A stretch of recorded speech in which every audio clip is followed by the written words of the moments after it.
যে 56 ব্যঞ্জন দিয়ে আমাদের ভোগ লাগাবো, আমি সে ভোগটা পাইলাম। কিন্তু কোনো ব্যক্তি যদি দিন দুঃখী দরিদ্র আমার সেবা দিতে ইচ্ছা করে, তাহলে তারা কি সেবা দিবে? ওরা তো 56 ব্যঞ্জন আনতে পারবে না। তা পারবে? পারবে। এখন ব্যবস্থা দিলে যে ভিক্ষার অন্ন, বনের কচু উভয়ে সিদ্ধ করে তুলসী দিয়ে অর্পণ করিবে, সাদরে সেই সেবা আমি গ্রহণ করি।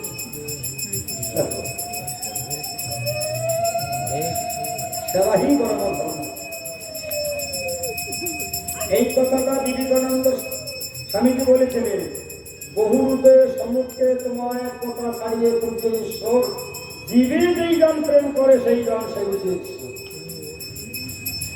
জীবের সঙ্গে প্রেম নাই, মানুষের সঙ্গে প্রেম নাই, মানুষের মধ্যে ভাগ করা দেই। মানুষকে ভাগ করেছে কি?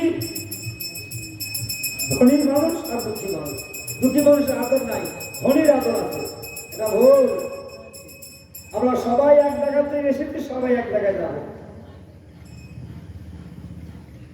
এক জায়গায় মানুষ সবাই এক এক করে এসেছি, এখানে এক এক করে আমরা যাবো, সিরিয়ালে চলে যাবো। এর মধ্যে তোমার কোনো হিংসা, অহংকার, ক্রোধ যেন থাকে না। 6টা ঋতু, 10টা ইন্দ্রিয়, 10 × 16, এরাই জীবনের বাতি হল। নিজ ইন্দ্রিয় আত্ম ইন্দ্রিয় ইচ্ছা তারে বলি কাম, কৃষ্ণপিতে নিরিক্ত ধরে প্রেম নাম। নিজের জন্য যা করে খাবে সেটাতে কাম জরুরি। কাম বড় বড় কাম, তার নাই ধর্ম কাম। এই মহা কামকে দমন করতে গেলে কি হবে? শুধু নাম মন্ত্রের কথা হবে। হরি নাম করো, নামে কি হবে? তাও যদি না হয়, প্রতিদিন তুলসীর পত্র সেবন করো। যদি তুলসীর পত্র সেবন না করো, তুলসী মঞ্জুরি সেবন করো, প্রার্থনা করো, প্রভু আমার জীবন অনেক কিছু হয়ে গিয়েছে, এখন বাকি জীবনটা আমাকে তোমার সেবায় নিযুক্ত করো। তুলসীর সেবা করো। তুলসীর মালা যদি কারো থাকে বাহু কিংবা শিরে, 100 জন পথ থাকি কৃষ্ণ তারে থাকে। তুলসীর সেবাই হলো ভগবান সন্তুষ্ট হয়। আর তুলসীকে কেউ অবজ্ঞা করিও না। কেন? তুলসীর মালা গলায় থাকলে বিদ্যুৎ ভয় নিবারণ হবে, তোমার গায়ে বিদ্যুৎ করবে না। তুলসী মালা গলায় রেখে তার মৃত্যু হবে, তবে তাকে স্পর্শ করতে পারবে না। তুলসীর মালা গলায় দিয়ে তিলক দিয়ে রাস্তায় না তোমার কি বলবে? হরে কৃষ্ণ বাবা। কেন বলবো? অলঙ্কার নিয়েছেন, এই অলঙ্কারটা দেখে তোমাকে হরে কৃষ্ণ বাবা বলবো। আর যারা নাই তার কিছু বলবে কি ভাই কই যাচ্ছিস? মহাজিনিস মহাপ্রভু গুরুদেবের ফল ফেলে দিয়ে দিল। দাদুগঞ্জে তিলক, মাথায় চৈতন্য, মুখে কৃষ্ণ নাম, গলায় তুলসী, হাতে জপের মালা। কোন বাবারা তো জব হাতে নাননি, পচিরে না, জলবায়ু 7 দিন, বেশি দিন না 7 দিন। এই হাত দিয়ে সবকিছু কাজ করা যায়। এই মহাজন বললেন, নিবেদন করি শোনো হস্ত মহামতি, করোনা করোনা হস্ত আমার দুর্গতি, পাপ করো পুণ্য করো তুমি তব শুরু, তোমাকে জগের মালা দিয়েছেন গুরু। তাহারা তো তুমি করো বিপরীত, কেমনই করবে তুমি জগৎ রহিত। কারে ধরো কারে বন্ধ এই তোমার গুণ, খর্গ নিয়ে কত পানি করিতেছ গুণ। আশ্বিনের দুর্গা পূজা বিজয় দশমী, লক্ষ্মীময়ীকে হত্যা করলে পারি। তুমি না ধরিলে অস্ত্র হস্ত নাকিতে পাহাড়, লক্ষ্মী আমি কয় দিয়ে ঘটালে দণ্ড। এই হাত দিয়ে রাবণ কি করেছিলেন? সীতাকে ধরেছিলেন। রাবণের বংশ তুমি করিলে শোনা, সীতা লোককে হাত ধরে করো রত। তুমি না ধরলে হস্ত রাখিতে বাহাল, লক্ষ্মীকে কর দিয়ে ঘটালে জঞ্জাল। ঘর দ্বার বান্ধব শিল্প কার্য যত, এ হাত দিয়ে ঘর বানানো যায়, সব কিছু কাজ করা যায়, নিমেষের মধ্যে তা পড়িয়ে রবে কত। যে হস্তের চিত্রগুপ্ত পাপ লেগে সর্বক্ষণ, সেই হস্ত বাঁধলে তোমার জন্ম বাঁধবে না। পরে করে জোর করে তুমি গেতিগণে, মারিবি লাঠির বাড়ি জানিবে শ্মশানে। গেতির বিরুদ্ধে বলে রাজা দুর্যোধন, সেই পাঠান্তর হবে তোমার মরণ। বলে ভাই সারি রাজা ভগবত কবি নাকি কাজ, ঘুরাও ঘুরাও তারা কুশল রাজ, ভূপদীপ নবদাদি করো আয়োজন, গণপুষ্টি পূর্বদয়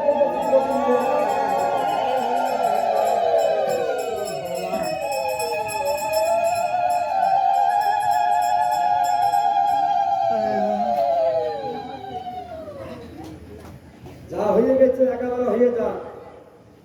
হাটিবেলা হাতের কর্মটা সারো, দুই কর একত্রে ভক্তি দাও, হাতে জপের মালা নাও, নাম করো, নাম জপ, আর সব পুজো মেনে ফেলবে।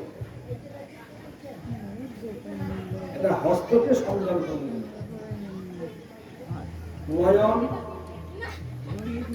নয়নটাকে সংযম করতে হবে। নিবেদন করি শোনো নয়ন আমার, তুমি যার নাই তার বিধায় সংসার। যে যার নয়ন নাই তার পৃথিবী অন্ধকার না, তুমি যার নাই তার শুধু অন্ধকার। নিবেদন করি শোনো নয়ন আমার, তুমি যার নাই তার বিধায় সংসার। বেতাসী মানব জন বেতার জীবন, ঈশ্বরী লীলা যার না হয় দর্শন। পূর্বে একদিন বলেছিলাম জননী জঠরে, দেখিব অভয় পথ অবসর্গ করে। কিন্তু ভবিতে আসিয়া কিছু না দেখি, আজ ভজব কাল ভজব বলে দিন তো গেল বইয়া। দিন বইয়া যাই রে নয়ন দেখো না চাইয়া, ওই দেখো কালো নদী পার হওয়া যাইয়া। নদীতে তরঙ্গ দেখে ভয়ে ভাবি, সত্তরে তল্লাশ করো করিল কান্দারি। রাজপাট সিংহাসন সবে থাকে পড়ি, সঙ্গে নাহি যায় তোমার এক কলা করে যাবে। এই বাড়ির সঙ্গে যাবে। এই দেশে এসেছো, যাবো সেই দেশে, পাপ পূর্ণ দুর্গ্রস্ত রোল নববসা। দিন বইয়ে যাইরে মন দেখো না চাইয়া, ওই দেখো কালো নদী পার হওয়া যাবে। কিন্তু নদী যে তরঙ্গ, এই যে দেহটা কাম নদী, দেহের কাম নদীতে জল শুকাইল, মনার বাবা হরিব।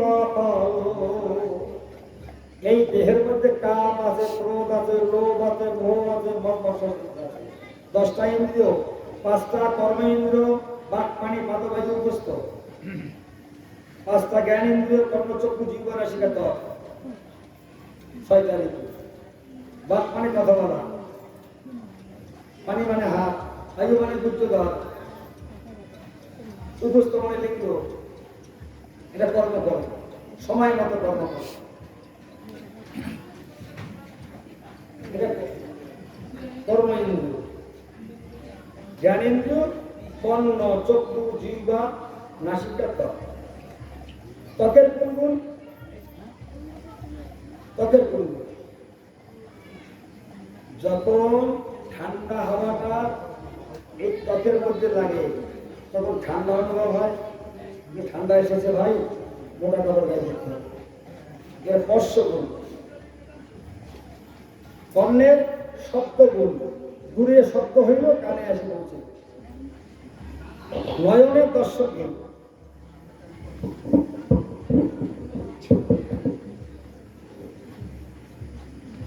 জিহ্বা রস শব্দন করে, নাসিকা ঘ্রাণ নেওয়া। এই 5টা কর্ম ইন্দ্রিয়, 5টা জ্ঞান ইন্দ্রিয়,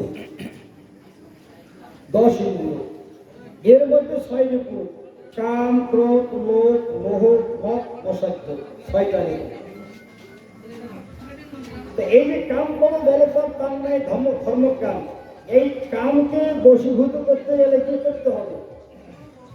কামটা এখান থেকে ফেলে দূরে ফেলে দেওয়া যাবে না। কামটা তোমার সঙ্গে থাকিবে, কাম না থাকে ভজন হবে না। কাম, এই কামটা কোথায় লাগাবে? দেখা গেল আজি গিরিধর বড়ুয়া ভাগবত যজ্ঞ করেছে, আশেপাশে কোনো ভক্ত যদি বলে যদি গিরিধর বড়ুয়া ভাগবত যজ্ঞ করতে পারে আমি কোনো করবে না, ওই কামটাকে তুমি শেষ করে লাগে দাও ভগবান, ওই কামটাকে ভগবান সবাই প্রযুক্ত করো। ক্রোধ তাকে ভগবান সবাই লাগায়। কাম ক্রোধ লোক, লোক থাকে যেন কৃষ্ণ কথায়। কাম ক্রোধ লোক, মুখ মানে আনন্দ, মৎস্য মানে আনন্দ রসে রস পান করো। হরিনাম করিতে করিতে তার নয়নে জল আসে, চোখের এই কোণ দিয়ে এসে মুখে পড়ে আত্মাবস্থার সেবা হলো। কাউকে ফেলে দেওয়া যাবে না। কাম ক্রোধ আমাদের থাকি যাবে, এটা কাজে লাগাইতে হবে, অন্য কাজে নিয়ে লাগিয়ে ভগবান সবাই লাগাও, তবেই কাম সন্ধান হবে, ইন্দ্রিয়গুণ সন্ধান হবে। ইন্দ্রিয়গুণ সন্ধান নাই, তাকে গোসাই বলে না, বলে না। ভাগবত করলে আমরা সবাইকে বলে গোসাই এসো, গোসাই আসো। গোশব্দ অর্থ কি? গোধন আর গো ইন্দ্রিয়। ইন্দ্রিয় সন্ধান নয়, সে গোসাই হতে পারে না। গোসাই হবে বড় কঠিন। ইন্দ্রিয় সন্ধানদার সে হবে গোসাই। ইন্দ্রিয় সন্ধান নয়, গোসাই হবে। কারণ ক্রোধ আছে, অভিমান আছে, অহংকার আছে।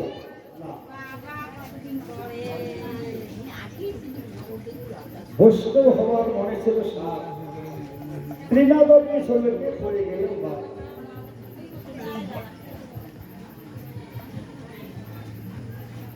বৈষ্ণব হওয়া খুব সাত ছিল, কিন্তু পারলেন না। ওই তৃণের মতো নিচু হয়ে বহু কৃষ্ণ না। ঘাসের উপর দিয়ে আমরা চলাফেরা করি, কিছু বলে বলে ওই রকম ভাবে যে ভগবান সবাই এগিয়ে আসবে, ভগবান সবাই এগিয়ে আসলে ওইগুলাকে বাড়ি দিয়ে যেতে হবে। গুরুদেব বললেন বাবা চলো আমার সঙ্গে বৃন্দাবনে যাই। ভক্ত বললো বাবা এবার হবে না, অসুবিধা আছে, পরের বার দেখা যাবে। পরের বার আসলো, এবার হলো না বাবা। ছেলেটার চাকরি হবে হবে আশা করতেছি, দৌড়ে দৌড়ে চলছে, পরে যাবো। শোন বাবা, তাহলে তুমি আমাকে নদীতে পার করে ওই করে ভক্ত একটা আছে ওখানে আমার বিয়া। নদী চল দিয়ে যাচ্ছেন, তা ভক্ত বলেন গুরুদেব ওইদিকে যাওয়া যাবে না, নোংরা বাড়িয়ে যাও, মলমূত্র পড়ে আছে, এই রাস্তায় যাবো। বলতে আমার পেছনে আয় না। গুরুদেব টপকে টপকে যাচ্ছেন, নদী বার হবে। কি বাবা আমরা আসলাম তো? হ্যাঁ আসলাম তো। তুই না বললি এদিকে না এইদিকে? এই সংসার ক্ষেত্রের মধ্যে এইভাবে ঈশ্বরের সন্ধান করতে আমাদের যেতে হবে। তিক্ত ভ্রমণে হয় পুণ্যের উদয়, ভব করে দিতে তারা নাহি থাকে ভয়। বলে গাছতলায় বসে একটু গুরু শিষ্য গাছতলায় বসে বিশ্রাম নিচ্ছে। কিছুক্ষণ পরে গুরুদেব বলে বাবা তুমি আগে যাও, আমি আবার পিছিয়ে যাবো। ভক্ত আগে গেলেন, গুরুদেব পিছনে। একটু আগে গিয়ে আবার ফিরে এসে ওই যে গাছতলায় বসছিলেন ওই গাছটাকে জড়িয়ে ধরলেন, চিৎকার করেন বাবা এ বাবা শুনে শুনে দেখো আমার গাছে ধরেছে, আমাকে গাছে ধরেছে। ছুটে আসলেন, হাত সরে দিলেন, যাচ্ছেন আবার ধরলেন, আবার চিল্লালেন, আবার হাত খুলে দিলেন, আবার যাচ্ছেন আবার গাছ ধরলেন। সেইবার শিষ্য বলল বাবা গুরুদেব এইবার দিয়ে 3 বার হলো, তুমি তো গাছ ধরেছ, গাছ তো তোমাকে ধরে নাই। সংসার তুমি সংসার তোমাকে ধরে নাই। তুমি তাকে সংসারটা আগে ধরে আছো, সংসার তোমার ধরে নাই। গাছ যখন আমার ধরে নাই, আমি গাছ ধরেছি, তো সংসার তোমার ধরে নাই, তুমি সংসারকে ধরেছ। সংসার ধর্ম পালন করে ঈশ্বরের একটু সন্ধান করতে হবে। ভগবান তাই বলেছেন, যেমন তোরা বাড়িটা ভালোবাসো, নারীটা ভালোবাসো, ছেলেটা ভালোবাসো, অর্থ ভালোবাসো, বাবা আমাকে একটু ভালোবাসা দাও, আমি তোমার মন্দিরে থাকতে পারলাম। আত্মবাসী না, এই জন্য বললেন এবার যুগটা কলিকা, অবতার হয়নি কিন্তু যুগ কলি, অবতার নাই। অবতার কে? কল্পি অবতার হলো, দেরি হচ্ছে। 9টি অবতার হয়, 10টি অবতার হয়নি এখন। কলি অবতার হওয়ার অনেক দেরি হয়েছে। তার আগে তার আইনগুলি পাশ করতেছে। কলি ধন্য, ধন্য কলি, কলি হত ধন্য কলি। কেন হলেন ধন্য কলি? এই হতে হলে যে যে ধনটা কোন যুগে অর্পণ হয়নি, অনার্পিতম চরিং চিরাত, সত্য হয়নি, দাপট সেটাই হয়নি, দাপট যুগে হয়নি, সেই অযাচিত বস্তুটা কলিতে মহাপ্রভু এনে ভক্তের কাছে দিয়ে দিলেন। কোন যুগে হয়নি। এই জন্য প্রণবহ কলিজি সর্বযুগের সার, তাহাতে হইল হরিনামের মহিমায় অপার। পৃথিবীতে আছে যত নদ নদী পাহাড়, সর্বত্র হরিনাম করিবে প্রচার। নামভজ নামচিন্ত নাম করো সার, হরিনাম বিনে ভাই উপায় নাই রে। নাম ভিন্ন জীবের কোনো উপায় নেই।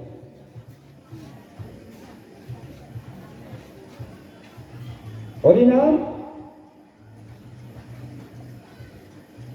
শয়নে স্বপনে, নিদ্রায় জাগরণে, খাইতে বলিতে কর্মে অকর্মে ইচ্ছায় হরিনাম করো, নামের ক্রিয়া হবে।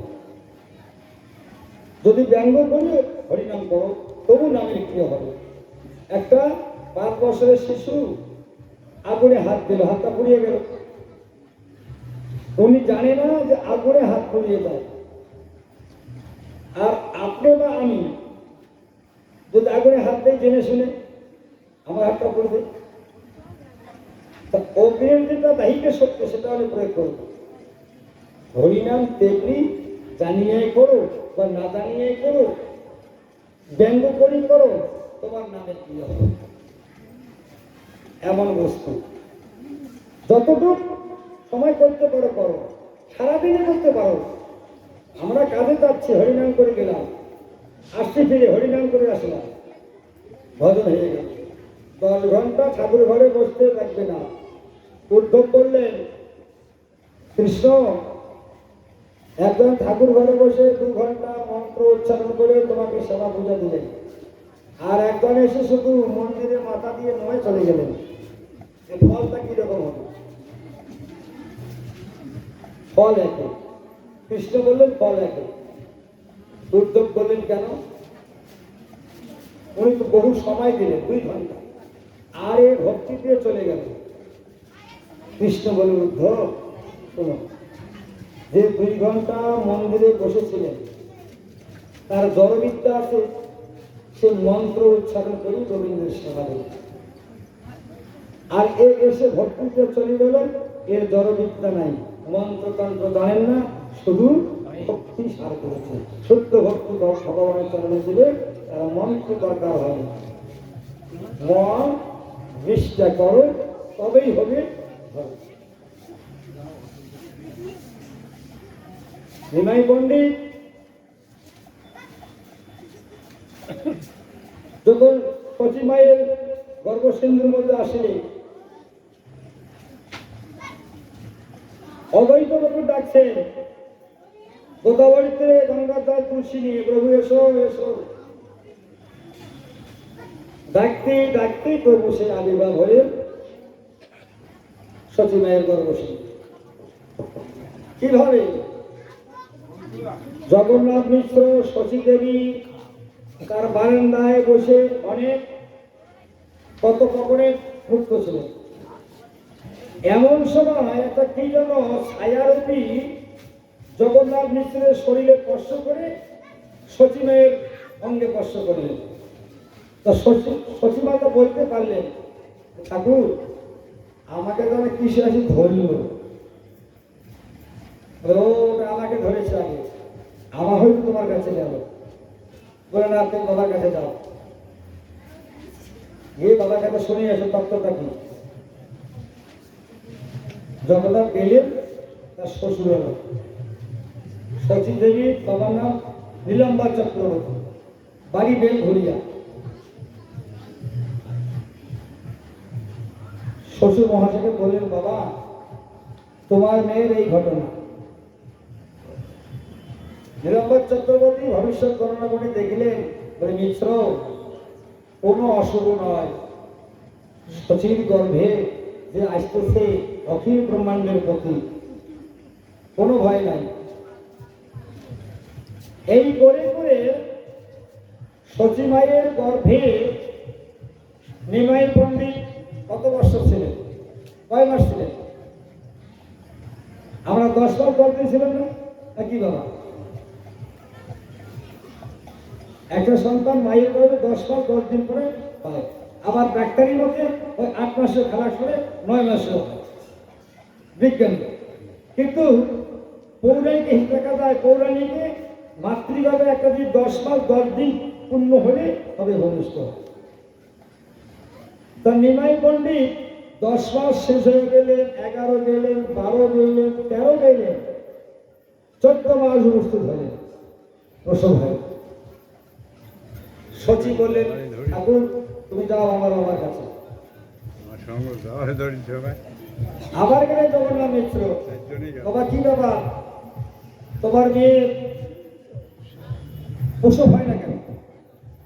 বলে বাবা সময় হয়ে আসছে। ওই 14 মাস হা, চিন্তা করিও না। নিমাই পণ্ডিত মাতৃভাবে 14 মাস শুনে চৈতন্য চরিতামিতে আদি নিলে 13 পড়ছে। নিমাই পণ্ডিত কত মাস মাতৃভাবে ছিল?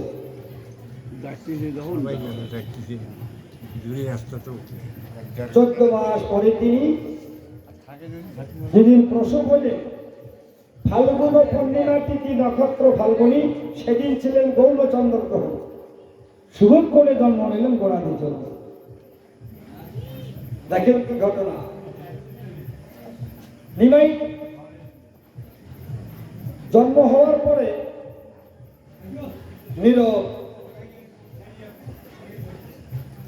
কান্দেন নাই, মাতৃস্তর সেবনও করে নাই, খালি করে শুয়েছিলেন, নীরব ছিলেন। শচী বলে 14 মাস পরে সন্তান এলো, কান্না কাটিয়ে করছে না, স্তনপান করছে না, কি ব্যাপার? 3 দিন নিমাই পণ্ডিত মাতৃ করেছিলেন, কিছু খায়নি, উপোস করেছিলেন।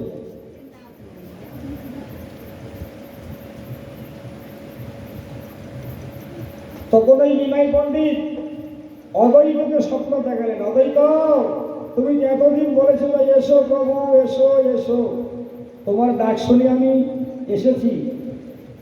আমি যে আতুর ঘরে উপোস করে আছি 3 দিন, তুমি তার খোঁজ করলে না।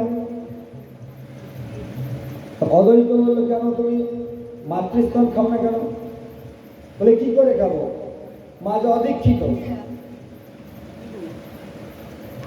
বলেন তোমার মা তো দীক্ষিত করে জানি, মা 4 অক্ষরে দীক্ষিত, তাতে হবে না। তুমি আসো, মায়ের কাছে বসে আমি যে অমূল্য গোপন ধনটা নিয়ে এসেছি, এই ধনটা প্রথমে তুমি আতুর ঘরে মায়ের কর্ণে দাও, তবেই চতুর্দিকে ছড়িয়ে যাবে। কদম গাছের ফুল ফুটলে গন্ধ বাড়ে না, না বাড়ে? চতুর্দিক গন্ধে বাতাসে বহন করে নিয়ে যায় গন্ধে।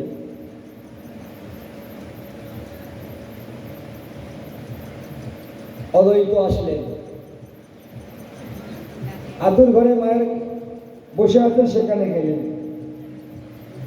শচী দেবী বললেন, অদ্বৈত তুমি এসেছো? বলে হ্যাঁ। বলে দেখো 3 দিন থেকে কিচ্ছু খাই না, কান্দেও না। বলে মা সব কিছু করবে, আমি যাহা বলি তুমি তাহাই বলিবে। বলে বলো। অদ্বৈত তখন শচী দেবীর সম্মুখে বসিলেন, বসে যে গোপন ধনটা নিয়ে এসেছেন সেই ধনটা খুলে দিলেন। কি? সবাই বলবেন হরে কৃষ্ণ কৃষ্ণ কৃষ্ণ হরে হরে হরে রাম রাম রাম হরে হরে। সব হরণ হয়ে গেল। প্রথম হরিনাম মায়ের আতুর ঘরে প্রকাশ হইলেন, সখী মাতার আতুর ঘরে। এই নাম চতুর্দিকে ছড়িয়ে পড়ল। এই নাম ভজ, নাম চিন্ত, নাম করো সার। অনন্ত কৃষ্ণের নাম মহিমায় অপার, অপার মহিমা।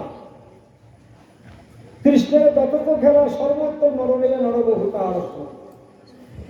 ভগবান যে খেলা খেলতেছেন কার সঙ্গে? এই যে ভগবানের খেলা হচ্ছে, মানুষের সঙ্গে ভগবানের খেলা। দেবতা বাঞ্ছিত এই মানুষ জন্মটা। মানুষ দুর্লভ জন্ম, সকল জন্মের সার। স্বর্গের দেবতা বাঞ্ছা করে মানুষ হইতাম, দেবতা বাঞ্ছিত। ভগবানের কাছে দেবতাগণ বলে, প্রভু আমাদিকেও তো একটিবার মানব করে পাঠিয়ে দাও না। কি ওরা আনন্দ করে, সাধুসঙ্গ করে, হরিনাম করে, প্রসাদ পায়। আমরা একটু করে আসি, মত ধাপ ধরুন করে আসি। তাহলে না, তোরা এখানে থাক। তাই এই দেবতা দুর্লভ জন্ম মানুষ, এদেরকে অবজ্ঞা করবেন না। হরে কৃষ্ণ। আমরা দুঃখী হই, সুখী হই, ভিখারি হই, যেন হৃদয়ে হরিনাম বাস করে। তবে হবে, তবে পড়িবে তোমার মনস্কার। বহু কষ্টে জন্মে এসেছি, এই যে মানুষগুলো আমরা বহু কষ্ট করে এসেছি। 84 লক্ষ জনি ভ্রমণ করে, 80 লক্ষ জনি ভ্রমণ করে, তারপরে মানুষগুলো 4 লক্ষ বার এসেছে। কোথায় ছিলাম? পুরাণাদি শাস্ত্রে যাহা আছে না বর্ণন, 1684 লক্ষ জনি বিবরণ। 20 লক্ষ 12 জন্ম বৃক্ষ জনিতে, তাতে যত কষ্ট হয় অশেষ রকমের। রৌদ্রের তাপ লাগে, বৃষ্টির ধারা বয়, বায়ুর প্রবলে শাখা পরম ভঙ্গ। কাঠুরিয়া কেটে তাড়ে ফেলে ভূমি ধরে, সুখ দুঃখ জ্ঞান নাই কঠিন ধরে। পর্বতের পাহাড়ে যদি বড় গাছ হয়, সহস্র বছর আগে বাঁচে। যদি রাস্তার চৌপথে একটা গাছ থাকে, ওকে সহজে কাটা যাবে? কাটা যাবে।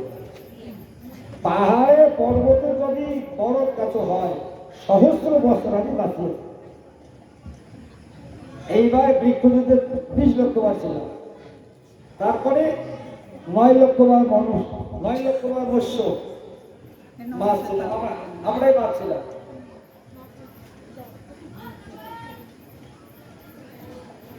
10 লক্ষ বার কৃমি, গুনে গুনে যান। 11 লক্ষ বার পশু, কত হইল? 30 লক্ষ বার, 11 লক্ষ বার, 9 লক্ষ বার মৎস্য, 10 লক্ষ বার কৃমি, 11 লক্ষ বার পক্ষী জনি, 30 লক্ষ বার পশু, 30 লক্ষ বার পশু জনি, 10 লক্ষ পক্ষী জনি। হ্যাঁ 10 লক্ষ পক্ষী জনি, হ্যাঁ 11 লক্ষ কৃমি জনিতে, 9 লক্ষ জলতলে, হ্যাঁ আর 30 লক্ষ বার হলো ওই পশু জনি, 20 লক্ষ বার সাবরে।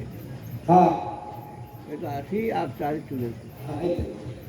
4 লক্ষ বার মানুষ। সেই আমরা যে পশু ছিলাম, কোন পশু বনবাসী প্রাণী হিংসা করে, লোকালয়ে থেকে কেহ লোকহিত করে। আমার জাতীয় পশু কি? গাভী আর মোষ। এরা গৃহস্থের বাড়িতে থাকে।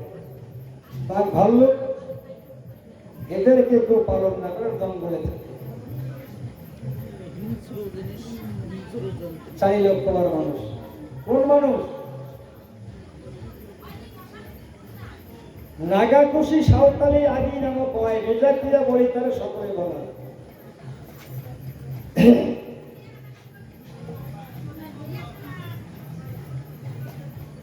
সপোজ করেছিলাম, কেহ অন্য কেহ খন্ড কর্মে নাই শোনে, নপংসু ভয়ে কেহ কেহ মরে ভরে। এই সমস্ত জনিগুলা অতিক্রম করে এবার জন্ম নিলাম শূদ্র হতে বৈশ্য, বৈশ্য হতে ক্ষত্রিয়, ক্ষত্রিয় করে এসে হয়তো ব্রাহ্মণে কেউ যেতে পারবেন। যার স্বভাব ভালো হয়, চরিত্র ভালো হয়, সেই ব্যক্তি এই ক্ষত্রিয় ধর্ম পালন করে পরজন্মে হয়তো ব্রাহ্মণে ঘরে যেতে পারে। কিন্তু চন্নিয়া ব্রাহ্মণ করে আপনার উদ্ধারে পুণ্য সে চৌরাকি গচ্ছ ধনী পথে ধরে ব্রাহ্মণ হইয়া দেওয়া উপনয়ন না হয়, শূদ্র করল সেই ব্রাহ্মণ জানিবে নিচ্ছে। ব্রাহ্মণের উপনয়ন উপবিদ ক্ষত্রিয় হতে হবে, শুদ্ধ নেবে। এইটাই মহাপ্রভু বললেন, চারি কন্যা শ্রমিক যদি কৃষ্ণ নাহি ভজে, সধর্ম করলে সে চারটা বর্ণ ব্রাহ্মণ, ক্ষত্রিয়, বৈশ্য, শূদ্র, এই চারি বর্ণের মানুষ কৃষ্ণ ভাবে করিতে হবে। কিন্তু দেখা যাচ্ছে তিন বর্ণের লোক ভজন করে, এক বর্ণের লোক ভজন করে কে? হ্যাঁ, কে ভজন না করে বাবা বলো না? ওরা তো ব্রাহ্মণ হইছে। ওরা বলে আমরা ব্রাহ্মণ তো সবার উপর।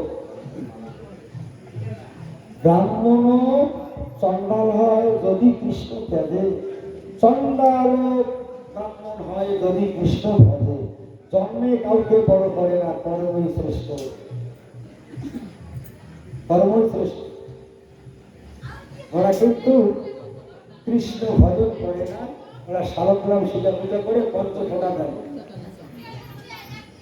ব্রাহ্মণের পঞ্চফোঁটা, আর বৈশ্য, শূদ্র, ক্ষত্রিয় দ্বাদশ রঙে ফোঁটা। গলাটে কেশবায় থাকে, উদরে নারায়ণ, বক্ষে উদরে কেশবায় নম, উদরে নারায়ণ নম, বক্ষে গোবিন্দায় নম, বক্ষে মধুসূদন নম, গলায় গোবিন্দায় নম, ডান পক্ষে বিষ্ণু নম, ডান বাহু মধুসূদন নম, ডান পদে ত্রিবিক্রয় নম, বাম পক্ষে বামায় নম, বাম বাহু ধরায় নম, বাম পদে হৃষিকেশয় নম, কৃষ্ণ পদ্মনামায় নম, পণ্ডিত দামোদরায় নম। দ্বাদশ আমাদের তুলে দেহটা কি বানালেন? হরি মন্দির। এই হরি মন্দিরে কি থাকে? গোবিন্দ, ভগবান। দেখো ব্রাহ্মণের কপালে কি ঊর্ধ্বগুণ্ড আছে দেখেছেন? ঊর্ধ্বগুণ্ড দেবে না, আমার ভিতরে আছে, ভিতরে থাকে। উপরে কি দেখালি? একটা কথা আছে, অন্তরে ভক্তি আছে ঠিক, তো মহাপ্রভু বলল অন্তরে ভক্তি তো ঠিক আছে ঠিকই, কিন্তু বহিরাঙ্গে অঙ্গ প্রত্যঙ্গগুলোকে কাজে লাগাইতে হবে, মাথাটা কাজে লাগাইতে হবে। তো অন্তরে কি আছে থাকতে হবে, কিন্তু বাহিরে মাথাটা মতো করতে হবে, এই কর্মটা করতে হবে।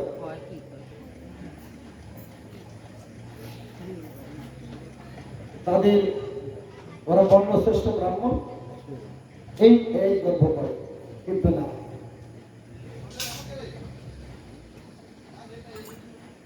এখন ভাগবত আরো সিদ্ধান্ত দিলেন কি, একটা মানুষের চারটা বর্ণ হইতে পারে।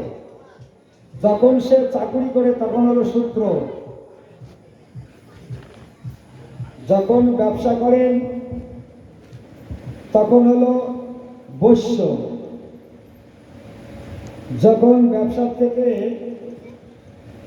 শাস্ত্র দেবতাদের পূজা করেন তখন হলেন, যুদ্ধ করেন তখন হলেন ক্ষত্রিয়, আর যখন বেদ অধ্যয়ন করেন তখন হলেন ব্রাহ্মণ। ভাগবতের বাণী, একটা মানুষের শূদ্র হইতে বৈশ্য, বৈশ্য হইতে ক্ষত্রিয়, ক্ষত্রিয় হইতে ব্রাহ্মণ হতে পারে। কর্মই হল শ্রেষ্ঠ, কর্ম ভিন্ন শ্রেষ্ঠ হতে পারবেন না। জন্মে কাউকে বড় করে না, কর্মই শ্রেষ্ঠ। জন্ম হোক যত কথা, কর্ম নিয়ে কথা, কর্মেই ধর্মের মূল। এটা শ্রীমান মহাপ্রভু পরিষ্কার সত্য সত্য বলতে বলে গেলেন।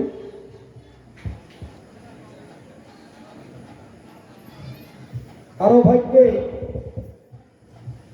যদি সাধুসঙ্গ হয় তার ভগবন্ধন খণ্ডন। কৃষ্ণ তোমার হোক যদি বলে একবার, মায়া হইতে তারে কৃষ্ণ করিয়ে দেন না। কৃষ্ণ কহে আমার ভোগে মাগে বিষয় সুখ, আর এই অমৃতস্বরী বীজ মেঘে এই করব। কৃষ্ণ ভজন করি, কিছু চাই ধন সম্পদ। ভগবান কয়ে আরে আমাকে ভজন করে আর ধন চাচ্ছে, এটা কেমন কথা? কৃষ্ণ বলেন আমি বিজ্ঞ, ওই মুখ্য বিষয় কেন দিব? সচরাচর তো দিয়ে তার বিষয় বলতে। কারণ আমাদের চাওয়া পাওয়ার একটা অভ্যাস আছে, ভগবান এটা দাও সেটা দাও। যারা কৃষ্ণ ভক্ত ভগবানের কাছে কিচ্ছু চাইবে না। যে চাইবে না, না চাইলে ভগবান তাকে দিবে, আর যে চাইবে সে পাইবে না।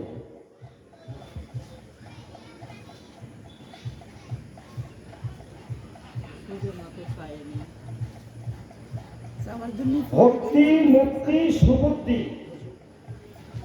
ভক্তি মুক্তি সুবুদ্ধি যদি হয়, গাঢ় ভক্তি যোগে তবে কৃষ্ণকে ভাবে। ভক্তি থাকতে হবে, মুক্তি থাকতে হবে, আবার গাঢ় ভক্তি আনতে হবে, তারপরে কৃষ্ণ ভজন করতে হবে। মহাপ্রভু বললেন বলির জীবকে যে ধন আমি গোলক থেকে বইয়ে নিয়ে এসে দিলাম, ওই জীব তোমরা সেই ধনের আদর করো, যত্ন করো, ওকে শ্রবণ করো।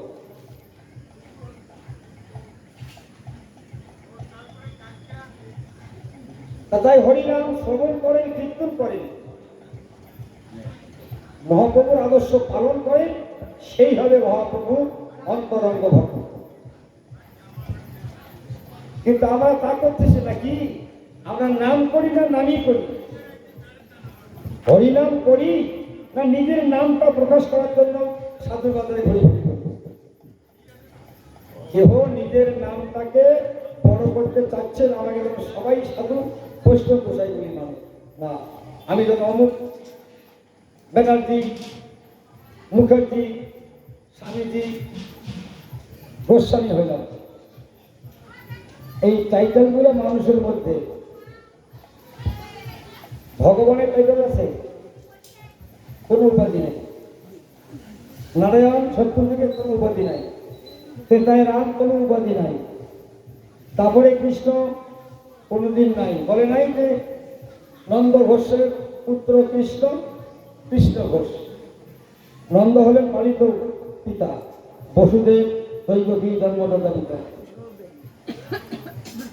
ওদের কোনো টাইটেল নাই, উপাধি নাই। এবার কলিতে গৌরাঙ্গ এর টাইটেল আছে। জগন্নাথ মিশ্রের ছেলে মহাপ্রভু বলছে কেউ কোনোদিন নিমাই মিশ্র বলেনি, বলবেও না। কিন্তু গৌরাঙ্গ রায় কেন বলেন? নিত্যানন্দ রায়, গৌরাঙ্গ রায়, রায় তো একটা টাইটেলের মধ্যে পড়ে। রায়, বর্মন, সাহা, তো গৌরাঙ্গকে রায় কেন বলা হচ্ছে?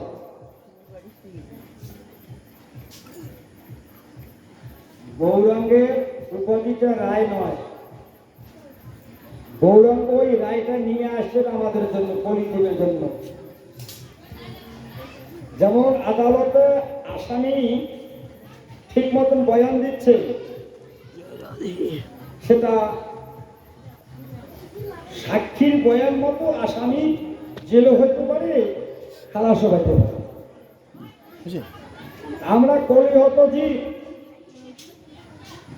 সংসার সাগর মীনরূপে মানবা, জঞ্জাল কালরূপে কালরূপে ধরা। সংসারটা সাগর, মীনরূপে আমরা মানুষ। জঞ্জাল মহাকাল এই জঞ্জাল দিয়েছে। জঞ্জাল কি? ছেলের জ্বালা, মেয়ের জ্বালা, সংসারের জ্বালা, স্বামীর জ্বালা, পিতা মাতার জ্বালা, শ্বশুর শাশুড়ির জ্বালা, বউয়ের জ্বালা, শাশুড়ির জ্বালা, সবার থেকেই বেশি হলো রোগের জ্বালা। যেমন ধীবরেরা জলে জাল ফেলে, জঞ্জাল, জঞ্জালটাকে মহাকালের জঞ্জালটা হলো জাল, তার ভিতরে আমরা মানুষ মৃত্যুতে মানবায় আছে। যেদিন মহাকাল জালে নিংড়া ধরে টেনে শুকনায় তুলবে সেই দিন শেষ। তার মধ্যে যে জীব ওই জঞ্জাল জাল থেকে বেরিয়ে আসতে পারে শুধু প্রেম ভক্তি থাকলে, হরিনাম করিলে সে জাল থেকে ফিরে এসে ঈশ্বরের চরণে যেতে পারে। এই জন্য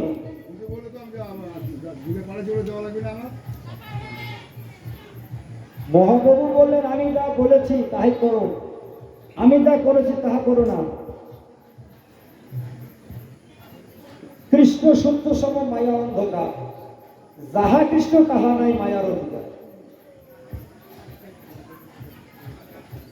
কৃষ্ণ তোমার হোক যদি বলে একবার, মায়া হইলে তারে কৃষ্ণ করে জানাবে। কাম করতে দাস হইলে তার লাঠি খায়, ভূমিতে ভূমিতে যদি সাধু ভক্ত পায়, তাহার আজ্ঞা বলে মায়া শশী পালায়, কৃষ্ণ ভক্তি পায় তবে কৃষ্ণ করে। কামের দাম লোভের দাম হয়েছে। তবু ভগবান বললেন, একবার কৃষ্ণ কথা শ্রবণ করো। কৃষ্ণ যদি কৃপা করে কোনো ভাগ্য মানে গুরু অন্তর্দামী রূপে শিখানো হবে। মেনে হল গুরু। কৃষ্ণ যখন কৃপা করবে তখন যার গুরু সে ধরা দেবে তোমার সামনে, তাকে দেখলে মনটা তাকে গুরু রূপে বরণ করতে যাবে। যতদিন তার দেখা পাননি ততদিন তাদের গুরু করার সময় হয়নি। যার সঙ্গে যার কথা আছে পূর্বজন্মে, সেই জন্যে সে তোমাকে দেখা দিবে, তার কাছে ধর্ম করে। বিষ্ণু জানাতীত বৈষ্ণব, ব্রহ্ম জানাতীত ব্রাহ্মণ।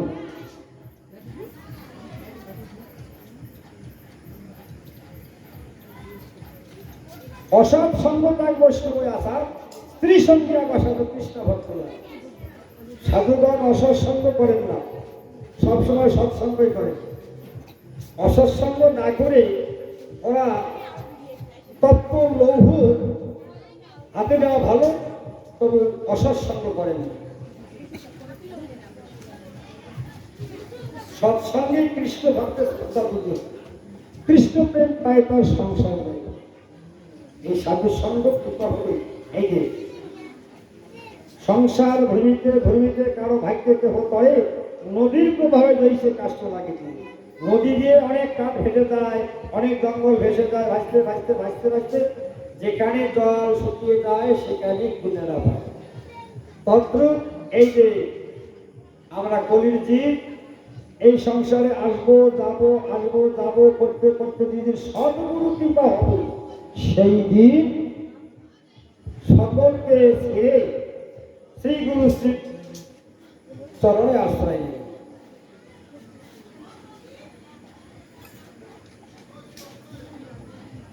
কৃষ্ণ ভজন মূল সাধুসঙ্গ। সাধুসঙ্গ না করলে আমরা এইসব জিনিস কোথায় পাবো? কোনো পাবার উপায় নাই। এই জিনিস করতে গেলে সাধুসঙ্গ করতে হবে। কলিতে 5টা জিনিস বন্ধ আছে। পূর্ব আজ্ঞা বেদ ধর্ম কর্মবোধ জ্ঞান, সব সাধী অবশেষে আজ্ঞা বলবান। এই আজ্ঞা বলে ভক্তের শ্রদ্ধা যদি হয়, কৃষ্ণ প্রেম পায় তবে কৃষ্ণ নিকটে। মহাপ্রভু কলিতে বেদ বিধি সব কেটে দিলেন। পূর্ব আজ্ঞা বেদ ধর্ম বাদ, কর্মযোগ জ্ঞান শিব বাদ। কি? মহাপ্রভুর আদর্শ পালন করেন, তাহলেই তোমার আমার মঙ্গল হবে। গুরুর আজ্ঞা যদি পালন করতে পারে তাহলে তোমার মঙ্গলদায়ক জন্ম জন্মান্তর থাকবে। গুরু শিষ্য নদীর চরে ঝুপড়ি করে আছে। গুরুদেবের শরীর অসুস্থ হলে গুরুদেব বলে, বাবা আমার শরীর তো অসুস্থ, কিন্তু আমার ঔষধ আছে নদীর ওই পারে, তুমি কি আনতে পারবে? তুমি কি করে যাবো, সাঁতার জানি না, পয়সাও নাই যে নদী দিয়ে পার হয়ে যাবো। হ্যাঁ, তা তো ঠিক। শোনো, গুরুদেব কি করলেন, কি একটা কাগজের মধ্যে লিখে কাগজটা মুখ করে দিলেন, হাতে দিলেন যে কাগজটা কোনোদিন খুলিয়ে দেখবি না, তুমি জলের উপর দিয়ে হেঁটে যাবে, হেঁটে আসবে। গুরুর কথা বিশ্বাস করে ওই কাগজটা মুখ করে হাতে নেন, জলের উপর দিয়ে হেঁটে গিয়ে ওই পারে আছে ঘোষ, দুগ্ধ নিয়ে এসে গুরুদেবকে সেবন করেন। এই করতে করতে গুরুদেব শরীর ভালো হয়ে গেল, সুস্থ হয়ে গেল। তা কোনো একদিন ও চিন্তা করতে, আচ্ছা কি আমার কাগজের মধ্যে কি দিল, তার এত বড় শক্তি, আমি জলের উপর দিয়ে হেঁটে যাই না, এবার দেখতে হবে। এই ঠিক নদীর মাঝখানে গিয়ে ওই কাগজের পেঁচটা খুললেন, খুলিয়া দেখে দুই জল, কাগজে খুলিয়া দেখলেন দুইটা অক্ষর, আর ওই দিকে শিষ্য অতলে তলিয়ে গেল। এই যে বিশ্বাস থেকে চ্যুত হয়ে গেল। কাগজে কি লেখা ছিল? দুইটা অক্ষর, রাম। খুব খবর। দশরথ গিয়েছিলেন বশিষ্ঠের কাছে, উনিও সিন্ধুমুনি পদ করলেন, ব্রহ্মসাপ বিধান নিতে গেলেন বশিষ্ঠ মুনির কাছে। তাকে বশিষ্ঠ বাড়িতে গেল, তার ছেলে হলো বামদেব আছে। বামদেব বললো, মহারাজ বাবা তো নাই, বাবা আসতে আসতে সন্ধ্যা হবে, তো বলো তোমার কি অভিপ্রায়? বলে, আমি ব্রহ্ম স্থাপন করার বিধান কি? আমি দেব। রামদেব বামদেব বিধান দিয়ে দিলেন। দশরথ চলে গেলেন। সন্ধ্যায় বশিষ্ঠ মুনি আসলেন, বাপ ছেলেতে খাওয়া দাওয়া করে কথা হচ্ছে, বাপ ছেলেতে বসে বসে। এমন সময় বামদেব বলল, বাবা ও একটা কথা মনে নাই। কি? তবে দাদা, দশরথ তার ব্রহ্মসাপ পড়েছে মাথায়, এখানে এসেছি বিধান নিতে, তুমি তো নাই, আমি বিধান দিয়ে গেছি। কি বলেছিস, কি বিধান দিয়েছিস? বলে, বলছি রাম নাম 2 বার করবো। তখনই বশিষ্ঠ মুনি ক্রোধ করলেন, মূর্খ পুত্র, তুমি নামের কলঙ্ক করলে। একবার রাম বলিলে যে যত বাপ হরে, যিনি গিয়ে সত্য তত বাপ করে, তুমি 2 বার বলতে বললে, নামের কলঙ্ক করলে। তুমি হরিপুত্র, তোকে ত্যাগ করিলাম, তুই চন্ডালে ঘরে জন্মগ্রহণ করলি। এই বামদেব আসিয়া ত্রেতাযুগে হলেন গুহক চন্ডাল। বামদেব বললেন, বাবা তাহলে আমার উদ্ধারের পথ।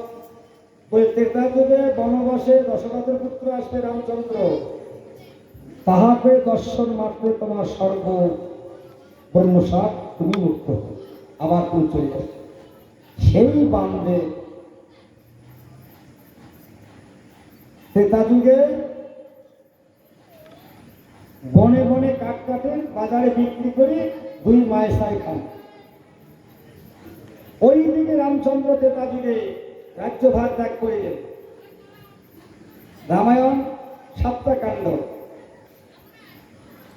আদিকাণ্ডে রামের জন্ম, বিবাহ সীতা, অযোধ্যা কাণ্ডে রাম তেজি রাজ্যভার, অরণ্য কাণ্ডে সীতা হরিল রাবণ, কিষ্কিন্ধায় বাড়িবর সুগ্রীব মিলন, সুন্দরা কাণ্ডে হলো সাগর মন্ডন, লঙ্কা কাণ্ডে হলো দোহে মহরণ, উত্তরা কাণ্ডে হলো কাণ্ডের অবসান, সীতা দেবী পাতালেতে করিল বলে।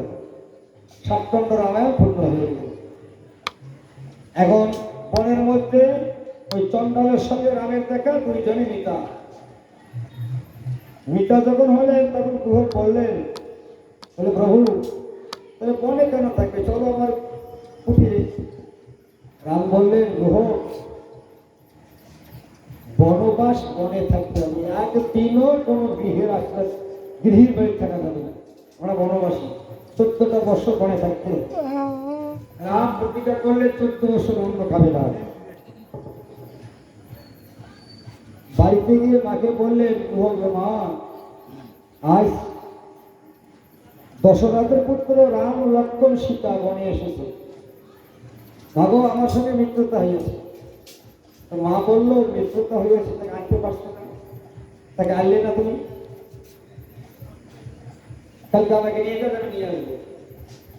পরের দিন মায়ের সাথে গেল, গুরুকে বললো, গুরুকের মা বললো, রাম তুমি যদি আমার ছেলের সঙ্গে মিত্রতা করেছো, তা তুমি আমার একটা ছেলে, তাই ছেলে বলতে আর বনবাসে থাকে, চলো আমার কি। রাম বললেন, না মাগো, চলো বাবা, আমি তোমাকে নিজের হাতে কিছু মুখে তুলে দেবো। তথাস্ত মা, কথা দিলাম আমি তোমার হাতে সেবা করবো, এই যুগে নয়, আর আমি তোমার গৃহে যাবো না, আমরা বনবাসী বনে থাকতে হবে। তুমি দাপর যুগে বুদ্ধদেবের ঘরে জন্মগ্রহণ করবে, আমি তারপর থেকে কৃষ্ণ রূপে জন্ম করবো কংসের কারাগারে, আর পালিত হবো গোকুলে দশধার বলে। সেই দিন ভাগ্যক্রমে তোমার দেখা হবে, তোমার হাতে সেবা করবে। এইবার ত্রেতাযুগ অবসান হলে তারপর আসিলেন। তারপর যুগে কৃষ্ণ মথুরায় জন্ম হওয়ার পরে গোকুলে গেলেন। এবং ওই যে কুহকের মা, উনি জন্ম নিয়েছেন ব্রতগোপীর ঘরে। কোথায়? উনি হলেন কি ফল বিক্রয়ী। প্রতিদিন মাথায় ছুরি নিয়ে সারা গোকুল ভ্রমণ করে ফল ফল ফল। তোমার এই আমাদের গ্রামে এটা নাই, শিলিগুড়ি রাত্রিপথ হলে আপেল, কলা, আনারস, বেদনা, দই এগুলো গলি গলি থাকতে হয়। তো এই ফল বিক্রমীও সেই গোকুলে গলি গলি ফল বিক্রি করে বেড়ানো। বেড়াইতে বেড়াইতে কোনো একদিন ওই নন্দ দশতার গলিতে ঢুকেছে। উচ্চস্বরে ডাকিলেন, ফল, কেউ ফল নিবে? এই যে গোপাল ওই ফল বিক্রয়ণীর কণ্ঠসূত্র ভালো করে শুনলেন। এই যে বাবু, সাধু সঙ্গ করার মানেটা কি? উলুধ্বনি দেওয়ার মানেটা কি? সাধুরা জয়ধ্বনি দেন, তাদের মানেটা কি? কারণ তোমার কণ্ঠসুর গোবিন্দের কর্ণে পৌঁছাইতে হবে, তবেই তোমার বিপদ সময় তাকে ডাকিলে তোমাকে আসে রক্ষা করবে। এই জন্য সাধু সঙ্গ করো। ফল বিক্রয়ীর কণ্ঠসুর ত্রেতা যুগে রাম শুনে নিয়েছে। ওই কণ্ঠসূরটা তার কর্ণে ছিল। যেই ডাকলে ফল, কে ফল নেবে? গোপাল দেখলেন, হ্যাঁ ঠিক, সেই তো গুহকের। এখন ফল যে নিয়ে খেতে যাবো, আমার তো পয়সা নাই, দেখে উঠানে মা ধান শুকাইতে দিছে। এই দুই আঞ্জুম, দুইটি হাত অঞ্জলি ভরিয়ে ধান নিলেন, নিয়ে যাচ্ছেন। যাইতে যাইতে অঙ্গুলের চিত্র দিয়ে সব ধান্য পড়ে গেল। দেখেন বাবু, যিনি বিশ্বের ফলদাতা হই, বিশ্বের মানুষকে ফল দেয়, দরিদ্র দুঃখীকে ফল দান করে, সাধু বৈষ্ণবকে রক্ষা করে, আর সেই ভগবান আজ ফলের কেন? ওই যে কথা দিয়ে আসছে যে দাপুর দিকে তোমার হাতে সেবা করবো, ফল বিক্রি। হাত এমন করে খেলতে খুলতে গেলেন যে আমি ফল খাবো, ধানগুলি নাও, আমাকে ফল দাও। এখন ওই ফল বিক্রি দেখতেছে হাতে তো কোনো ধানে নাই, শূন্য হাত। কিন্তু দেখিলেন ফল বিক্রয় আমি এই সন্তান যার গর্ভে জন্ম নিয়েছে এর মাতা পিতা অত্যন্ত ভাগ্যবান। এই সন্তান যার গর্ভে জন্ম নিয়েছে সে মা ধন্য হয়েছে। কারণ ফল বিক্রয় দেখিলেন গোপালের হাতে শঙ্খচক্র গদা বস্তু দেখা যাচ্ছে, চিহ্ন হাতে পায়ে চিহ্ন দেখা যাচ্ছে, সাধুর চিহ্ন, ভগবানের চিহ্ন চরণে, সাধুর চিহ্ন মরণে। যারা ভাগ্যবান ভাগ্যবতী ঈশ্বরের নাম শ্রবণ করতে করতে যেতে পারে, কি ভগবানের ধ্যানে বসেছেন, পূজনে বসেছেন, সেখানে যেতে পারে। এখন ফল বিক্রয় কি করলেন, ঘড়িটা মাটির মধ্যে রেখে ওই গোপালকে বক্ষে জড়িয়ে নিলেন। বাবা তুমি যত খাও ফল সবগুলি খেয়ে নাও, আমার সম্মুখে তুমি নাচিয়ে বেড়াও। বক্ষে টেনে নিলেন, যেই বক্ষে টেনে নিলে সেই গোয়ালেরই যেমন হৃদয়টাতে এমন ভাবে শীতল হয়ে গেল জানি কাকে বক্ষে টানলাম। আদর করে চুপু দিলেন, সম্পূর্ণ ফল গোপাল খেয়ে নিলেন, শূন্য টুকরিটা পড়ে গেলেন। তখন ফল বিক্রয় কি করলেন, ফল যখন শেষ ঝুড়িটা ঢাকলেন, ঢাকার পরে ঝুড়িটা তুললেন, ঝুড়ি তুলতে যাচ্ছেন কিন্তু তুলতে পারছে না। কেন? ফল বিক্রয় ভাবলেন যে শূন্য ঝুড়ি, একটাও ফল নাই, এত ভারী কেন হলেন? তখন কাপড়টা ওখান থেকে সরাইলেন, সরিয়ে দেখে ওই ঝুড়ি ভর্তি দ্রব্য, সোনা রূপা হীরা মানিক ভর্তি। তখন ফল বিক্রয় বললে, প্রভু আমি জানি না তুমি যে কে, তবে তুমি কি আমার বিষয় বাসনের মধ্যে আমাকে ডুবে রাখতে চাচ্ছ? আমি তোমার কাছে কোনো ধন রত্ন কিছু চাইনি, তো আমার কোনো দরকার নাই। তুমি আমার জন্মে জন্মে আমি যেন তোমার দাস হয়ে থাকতে পারি, আমি এগুলা কিছুই নিয়ে যাব না, তোমার বস্তু তুমি হরণ করো। গোপাল বললে, মা তুমি তো জানো না আমি জানি, তুমি ত্রেতা যুগে ছিলেন গুহর চণ্ডালের মা, তখন রাম অবতার ছিলাম আমি, তুমি আমাকে তোমার হাতে সেবা দিতে চাইছিলে, ওই সেবা আজকে নিলাম তোমার হাতে। দেখো কথা দিলাম তুমি এই দ্রব্যগুলি নিয়ে যেয়ে আর তুমি পরিশ্রম করে কোনো দিকে যাবে না, ওই অমূল্য ধনগুলি তুমি খরচ করে খাবে, আর সময় হলে আমি তোমাকে নিয়ে আমার কাছে নিয়ে আসব। আমার পরে কে আছে? ওই বাবাজি লোক না নাটা বাজু ওকে নাটা হইছে 8:40 লিগন না 20 মিনিট করেন লিগন আনলো না আমার আর বের আর তো অল্প আছে। দেখো ভক্তের কথা ভগবান শোনেন, আমরা ভগবানের বাণী শুনি না। যখন ভগবানের কথা শুনতে পারবো নানান দিকে আমার চঞ্চলতা আসবে না। ঈশ্বর যুগে যুগে অবতার করেন, দুষ্টের দমন, শিষ্টের পালন, সাধু পরিত্রাণ ও ধর্ম সংস্থাপন। সত্যযুগে হিরণ্যকশিপুর হয় নরসিংহ রূপে তারে করিল লয়, রাবণ কুম্ভকর্ণ হইলতে তাই রামরূপ ধনুর্বাণে করল লয়। যুগে যুগে অবতার শিশুপাল দন্তবক্র তাপরে তাহারই করল লয় সুদর্শন চক্র। কলিতে 3 যুগে ভগবান অবতার ছিলেন, হাতে অস্ত্র ছিল, কিন্তু কলিযুগে কোনো অস্ত্র হাতে নেয়নি।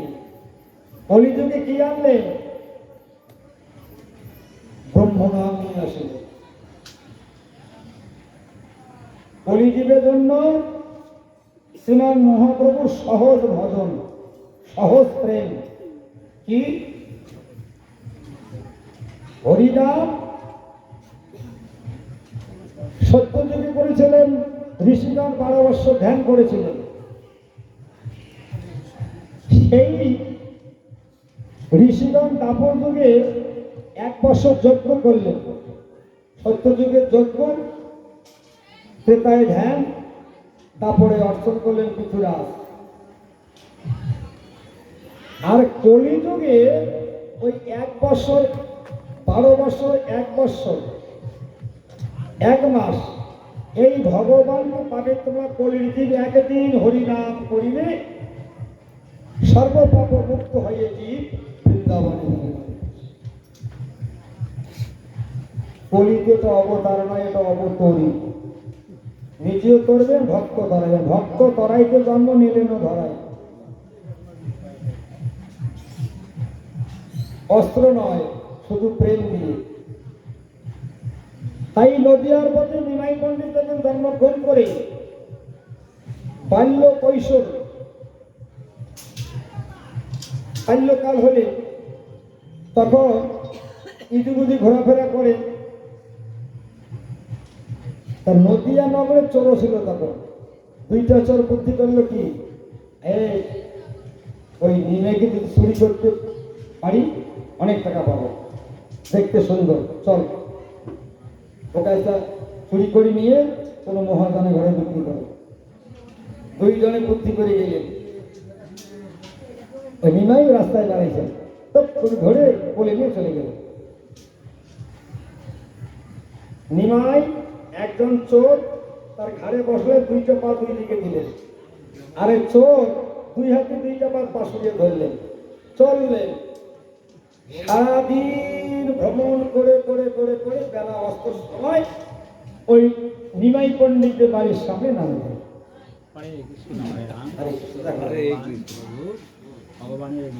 ভগবানের লীলা, কি যে খেলা খেলতেছেন কেউ জানতে পারবেন না।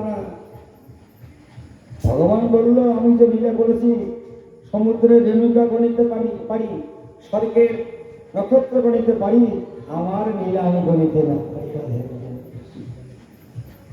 পারল না চুরি করতে। এখন পারল লীলা নিমাই বললে তাহা তাহা করলেন। আগেকার দিনে মাটির হাঁড়িতে রান্না করে খেয়েছিল, ওই পাতিলগুলো এক জায়গায় ফেলে দেয়, ওই পাতিলের উপরে তো বসে আছে নিমাই। সচী মাতা বলে, নিমাই তাড়াতাড়ি এখন তো দেখিনি। তখনকার দিনে ব্রাহ্মণের সমাজ একটু শাসন ছিল, তাড়াতাড়ি আয়, তার ছুটে বাড়ি। বলে ছুটে কি করে হলো মা? এই যে হাড়িগুলোতে তো অন্ন রান্না করছে। বলে হ্যাঁ। বলে ছুটে কি করে হয়? বলে ছিট ছিট ছিট আগে চলে যান, দেখলে বিপদ হবে। এইভাবে নিলয় বাল্য লীলা গেলা করতে করতে একদিন ধরা পড়ে গেল।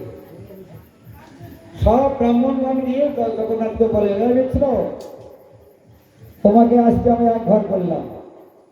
কেন? তোমার ছেলে যারে তারে বাড়ি গিয়ে খেয়ে আসে, দধি দুধ সব খেয়ে আসে, তোমাকে 1 ঘরে করল। জগন্নাথ মিশ্র বাড়িতে এসে নিমাইকে বলছে, নিমাই এখন খুব ভালো হইল। কি হয়েছে বাবা? ও সমাজবাদী হইল, 1 ঘরে করলো। বলি কেন? তুই যেমন করিস, জগন বাড়ি যাস, ঝুটা বাড়ি যাস, আরো বাড়ি ঢুকে দই দুধ খেয়ে আসিস, এগুলো তো ব্রাহ্মণের সন্তান করতে পারে না, তোকে বাধা করে তুই মানিস না। এখন তো ঠিক হলো। বলে আচ্ছা বসুন, তুমি আবার যাও তাদের কাছে, গিয়ে বলো ব্রাহ্মণের সমাজে আমরা যদি উঠতে পারি তাহলে কি দণ্ডটা কি দিতে হবে। হ্যাঁ, তোর কথা, ঘরে একদিনের চাল থাকে, একদিন থাকে না, আর তার জন্য আমি ওদের বিধান নিয়ে যাবো, দরকার নাই। বলে তুমি যাও বাবা, কোনো ভয় করো না। জগন্নাথ গেলেন, সমাজে বললেন যাচ্ছে আমি যদি সমাজে যাই আমার কি প্রযুক্ত, তো তুমি পারবে। জগন্নাথ মিত্র, তুমি তো ছেলে পেয়ে খুশি হয়ে গেছো, বলে বলো না দেখি।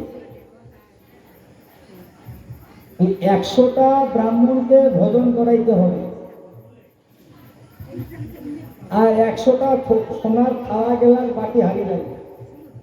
100টা একটা করে 100টা ব্রাহ্মণের ওই বাসনগুলো দিতে হবে, পারবে? তো ঠিক আছে, আমি আসতেছি। আসে নিমাইকে বলবে, নিমাই একটা করে ব্রাহ্মণের পিছনে হাড়ি হ্যান্ডা সোনার থাল গোলার বাটি দিতে হবে, পারবি? নিমাই কিছুক্ষণ ভেবে দেখলেন, বাবা যা বলে এসো, কালকে দেবো। দেখ নিমাই, তুই আমাদেরকে এইভাবে আর যত্ন করিস না, পারি নাই দেবো না, এই কাজ করিস না। তোর কথা দিলাম বাবা, আমি সব দেবো, তুমি নিমন্ত্রণ করে আসো। গেলে নিমন্ত্রণ করতে, তোমরা যা বলেছো তাই হবে। রাত্রে উঠানের মধ্যে সোনা হাড়ি পাতি কলতি সব ভগবান প্রভু দিবে। জগন্নাথ সতর্করা উত্তর দেখি কি এইগুলো করতে গেল নিমাই, তাহলে কেন আরো কিছু রাখতে দেবো? যাও, ব্রাহ্মণ ডাকিয়ে নিয়ে আসলেন, 100টা উড়ান কেটে দিলেন। ব্রাহ্মণ সমাজ এই রান্না করে রান্না বান্না করে খাইলেন। খাওয়ার পরে বলে নিমাই বললেন, এই পাত্রগুলি আপনারা নিয়ে যান, যাকে দেওয়া হয়েছে এই সামান সব নিয়ে যাও, একটাও রাখবে না। তো ব্রাহ্মণগণ বলে ভালোই হইল, যেদিন অভাব পড়বে একটা মাটি বেচা সোনার মাটি একটা বেচালে 1 বছর খাওয়া। এই হলে সবাই ঝোলার মধ্যে ভরে চলে গেল, নিয়ে গিয়ে কেউ সিন্ধুকে রাখিলেন, কেউ আলমারিতে রাখিলেন। মাঝখানে পড়ে একটা গরিব ব্রাহ্মণ, তার সংসারে অভাব দেখা দিল। তখন ব্রাহ্মণীকে বললো, ব্রাহ্মণী আচ্ছা ওই যে সোনার থালা গেলার মাঠে আছে, তো বলে আছে, তাহলে একটা বাটি বিক্রি করে আনো, বাটিটা আনো, আমি বিক্রি করে চালটা নিয়ে আসবো। আলমারি খুললেন, সব মাটির পাত্র। কি আনলাম, সোনা হলো মাটি। তখন ওই ব্রাহ্মণ চিন্তা করলো, আচ্ছা দেখি ওদের বাড়ি যাই। বললে, কি গো ব্রাহ্মণ দা, আমরা এই ঝোদিন যে বিমারি বাড়ি খাওয়া দাওয়া করে পাঁচগুলো আনলাম, ওরা আছে? ওরা আছে তো, দেখো তো। কেন করে দেখো না। এখন সন্দুক খুললেন, ওই মাটি 100টা ব্রাহ্মণের বাড়ি ওই মাটির পাত্র লাগে। দেখো ঈশ্বরের লীলা।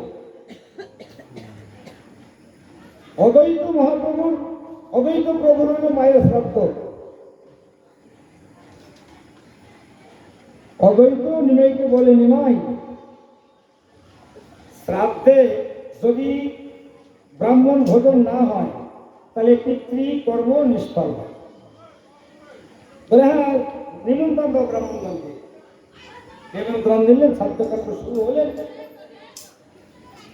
তা অদ্বৈত নিমাইকে বলে, নিমাই ওই যে ছাত্রের যে ভাণ্ডটা আছে, দধি দুধ ঘি মধু দিয়ে একটা মাটির পাত্রে সাজাইয়ে রাখে, ঘরে ঢাকা দিয়ে রাখে, চিরা দই কলা দিয়া, যে ওই পাত্রটা যোগ্য পাত্রটা কাকে দেবো, কারাতে দেবো?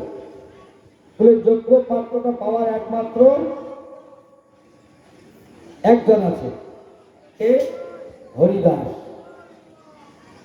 তার কথা এক জায়গায় শুনলেন, হরিদাস কিন্তু ব্রহ্ম হরিদাস। ব্রহ্মা এসে হরিদাস হলেন, ওটাকে জবন হরিদাস বলে। হরিদাস তিনটা, একটা জবন হরিদাস, একটা ছোট হরিদাস প্রহ্লাদ মহারাজ, আর একটা বলির পুত্র সাহসী, ওর নাম হলো হরিদাস। তিনটা হরিদাস, ষষ্ঠী মন্ত্র ভোগ দিলে ওই নামগুলো ওখানে লাগবে। অদ্বৈত কি করলেন, যোগ্য পাত্র নিয়ে গিয়ে নিষ্কিঞ্চন বৈষ্ণব হরিদাসকে দিলেন। হরিদাস বললেন, হ্যাঁ, শেষে আমার এটাই তো দিল, যজ্ঞের পাত্র খাইতে হলো।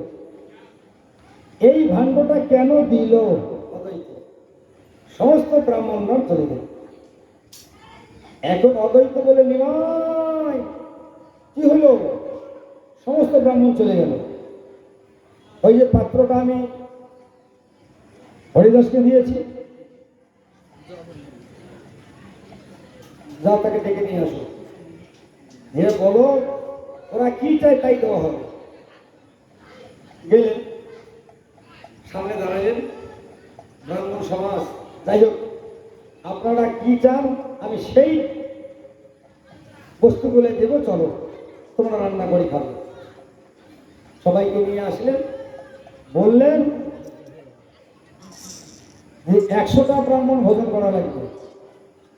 তো ঠিক আছে, ওই 100টা উন্নয়ন করে দিলেন, লাকড়ি দিলেন, বাসনপত্র দিলেন, চাল ডাল দিলেন, সব কিছু দিলেন। আগুন দিল না, জল দিল না। এখন রান্না করতে গেলেন, বলে অদ্বৈত আগুন কই, জল কই? বলে জলটা তো আমি যদি আনি দিই তোমাকে নেবেন না, আমার হাতে তোমার কিছু নেবেন না, তাহলে জলটা তোমাকে আনতে হবে। সেই দিন দেখো সারা নদীয়া জেলায় জল নাই, তুই করে জানতে পান করতে জল নেই। কি নিরা দেখো, ভগবানের কি নিরা। তখন দেখে অদ্বৈত প্রভুর বাড়ির পাশে একটা মুসলিম, ওই বাড়ি বলছে কল ঝকাচ্ছে, জল তুলতেছে। তখন বড় ব্রাহ্মণ বিজ্ঞ দ্বারা ওকে বলল, কি গো ঠাকুর জল দে নাই? মুসলমান আমরা জল তুলি আনবো, তাতে চার যাবে। এখনকার দিনে ব্রাহ্মণ সকালে একটা আইন বানাবে, বিকালে ভেঙে দেবে। ওরা তো আমাদের জল তুলে দেবে, আমরা তুলে নিয়ে আসবো, জল নিয়ে আসবেন সবাই। অদ্বৈত এখন তো জল নিয়ে আসা হইল, আগুন লোটা তো দেব না। কত ব্রাহ্মণ, ব্রাহ্মণের মুখে তো আগুন আছে, আমি আগুন দেব, তোমরা উনান ধরে খাও। দেখেন এই আমার সনাতন ধর্মটা ব্রাহ্মণে কিছু গন্ডগোল করে দিয়েছে। বলে আমরা কি করে আগুন ধরাবো? বলে তোমরা ব্রাহ্মণ, মুখে আগুন নাই? বলে না। বলে বেশ, আচ্ছা আমি যদি একটা ব্রাহ্মণ দেই রাজি হবেন? বলে কে? নিষ্কিঞ্চন ব্রাহ্মণ, কৃষ্ণ ভক্ত হরিদাস। আরো হরিদাস কেউ কারো বলে আরো ওই কথা,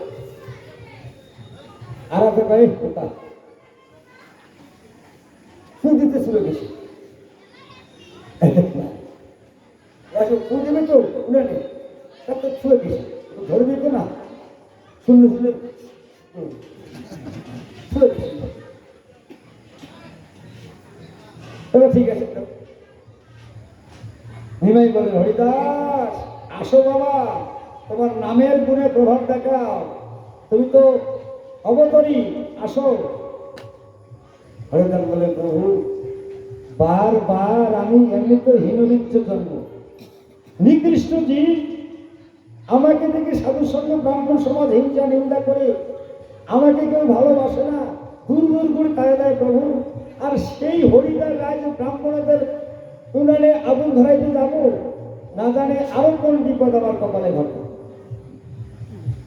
হরিদাসের দৈন্য থেকে মহাপ্রভু বলছিল, নিমাই বললেন, হরিদাস, তুমি কোনো অপবিত্র লোক না, তুমি পবিত্র। আমি যা বলি যাও, ব্রাহ্মণের ভোজন নষ্ট করবে না, তাও তুমি আলু ধরে থাকো। এই হরিদাস গিয়ে যে পুকুরে ধাই ধাই কাগজ ধরলেন। কিসের ধরে? হরিদাসে উনানে লাকড়ির কাছে ফু দিলেন, আগুন দিয়ে উঠলেন। কিসের জন্য? প্রেম আর ভক্তি বলে ব্রহ্ম তেজ, তার পূর্ণ ক্ষমতা ছিল, ক্ষতি করেনি। হরিদাস পূর্ণ কলস, সংসার করেনি, নারী সঙ্গ করেনি, শুধু সঙ্গ করছিল হরিনাম। হরিনামের মধ্যে তার গুরু, হরিনামের মধ্যে তার ভজন। দিনটা 3 লক্ষ নাম করেছিলেন। আমরা কয় লক্ষ করি? 1 লক্ষ। এখন এখানে লক্ষ লক্ষের ভেদ আছে। কোন কোন মহারাজ বললেন তিনি 3 লক্ষ নাম করেন, আর এক মহাজন বললেন 3 লক্ষ নাম করা মানে 3টা দিন লক্ষ্য করা। কি? একটা হলো প্রথম নিজের আত্মা উদ্ধার, এর নামে 1 লক্ষ করল, একে লক্ষ্য করে নাম মারা যাবে। আর একটা হলো এই যে পৃথিবীর গোবাজি, এদের জন্য এদেরকে লক্ষ্য করে নাম দিল। আর ঈশ্বরের স্মরণ করে 1 লক্ষ নাম করলেন। এই 3 দিকে 3 লক্ষ নাম। সেই শাস্ত্রে হরিদাসের গ্রন্থে লেখা আছে। গ্রন্থ আমার কাছে ছিল, আমি আনতে পারিনি, মনে ছিল। অনেক পুরানো গ্রন্থ। ও জন্ম হয়েছিল বাংলাদেশে, ফুলিয়া জেলা, কলাগাছি, বেনাপুরের কাছে। অদ্বৈত বিয়ে হয় নাই বাবা। আসলে যে জগৎ হরিদাস, সেটাই ব্রহ্মা হরিদাস। জাফর মিলে তখন গরু চুরি করলে কৃষ্ণের, ব্রহ্মা ভাবলেন যে গোকুলে বলে কৃষ্ণ ভগবান আসছে, দেখি যাই দেখতে। এবং দিয়ে দেখে ভগবান গরু চড়াচ্ছে, খেলা খেলতেছেন, উশিষ্ট খাচ্ছে সকালে। ব্রহ্মা মায়া করে তার গরুগুলি চোর করিয়ে রাখেন। 1 বছর গরু চোর করিয়েছেন। ভগবান দেখলেন যেখানে অসুখ ঢুকে গেছে, ব্রহ্মা আসারাকি করতেছে।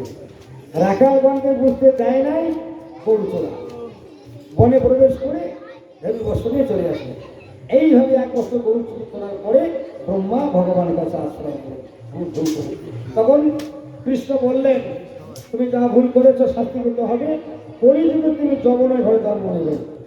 সেই ব্রহ্ম হরিদাস কলিযুগে জন্ম নিলেন খুলনা জেলা, ফুলিয়া গ্রামে, বনগাঁওয়ের পাশে, খানুল্লাহ কাজী। আর এখানে তো হরিদাসকে নিয়ে বৈষ্ণব সমাজে সরগোল পড়ে গেল। কেউ বলে মুসলমান, কেউ বলে না। এই যে চৈতন্য চৈতন্য যে লিপিবদ্ধ করছে কৃষ্ণদাস কলিয়ার, তিনি সবার মতভেদ ভেঙে দিলেন। দেখো,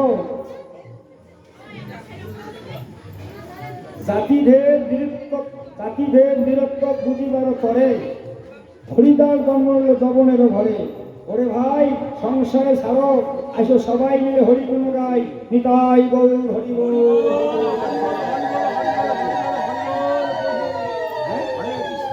হরে কৃষ্ণ। এইভাবে এর অনেক হিস্ট্রি আছে হরিদাসের, পুরো বইটা আমার কাছে আছে, ভুলে গেছি।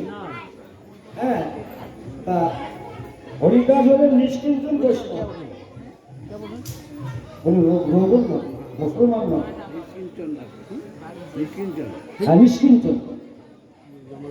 উনি শুধু সম্বল করেছেন নাম।